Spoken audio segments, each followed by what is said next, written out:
creation has genuine emergence within it.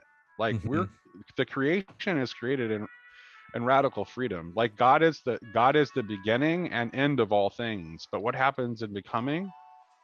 The creation is free to, not just us either. Like there's a freedom in the creation. There's an indeterminacy in it. Right.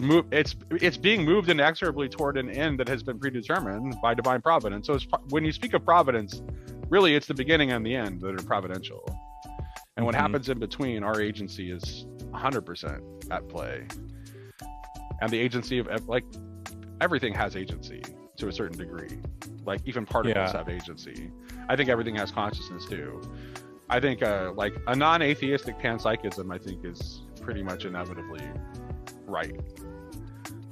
Yeah, that even gets into like Luke's angelology or whatever. Yeah, sure. Right, where everything's mediated through angels, and I mean but this just seems like it's it just seems obvious. Like even from like, that's right. I know. It's like I have a hard time understanding how people can disagree with me. Like you could be not because I think I'm particularly smart. It's just like, because it's like none of this is like, I don't feel like, it's not like, wow, I'm smart and I came up with this awesome idea. It's just like, no, it's just like, it's just a matter of like looking. Yeah, and even a matter of seeing. An evangelical sort of charismatic view, like the charismatic side kind of already has some of that in play, at least for like, principalities and powers are at play in, spiritual warfare, and all that stuff is in there, but then you just have to expand it to just be like, that's all of creation.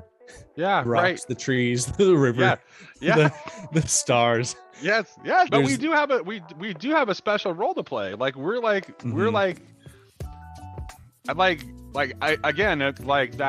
that older, like, analogical hierarchical structure of being. Like our role in that was as mediator. Like we're supposed to be being drawn upward toward theosis, but at the same time we're supposed to be increasing the capacity of person that exists when everything that's below us. Yep. To bring the whole creation into the worship of God. Yeah, that's absolutely right. Right. And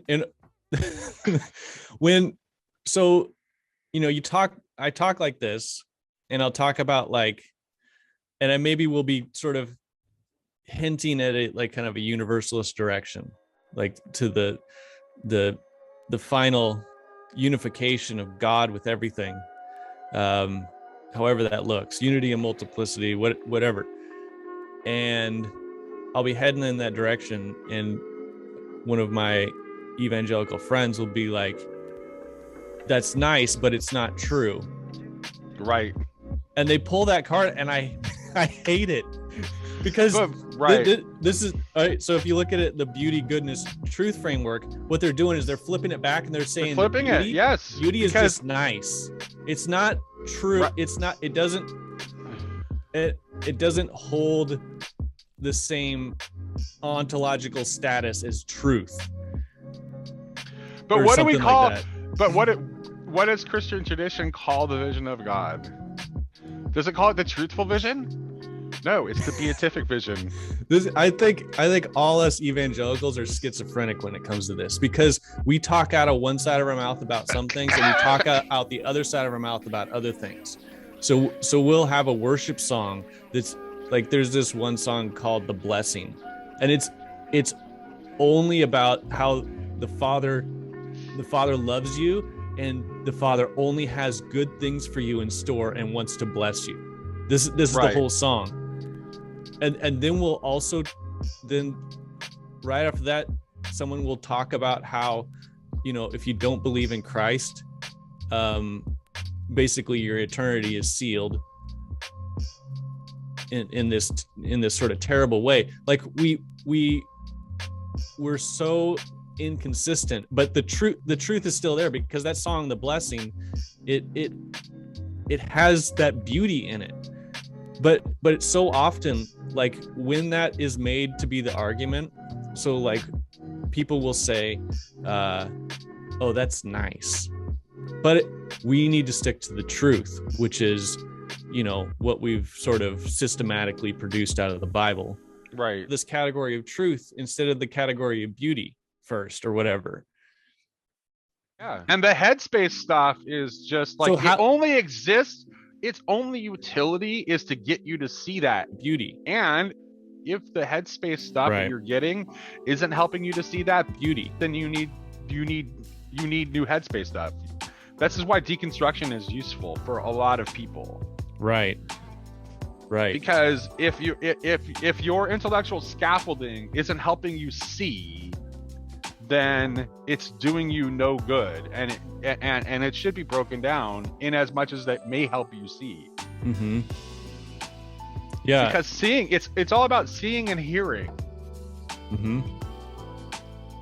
And you have to learn how to do that. So and it's beauty that you're looking for.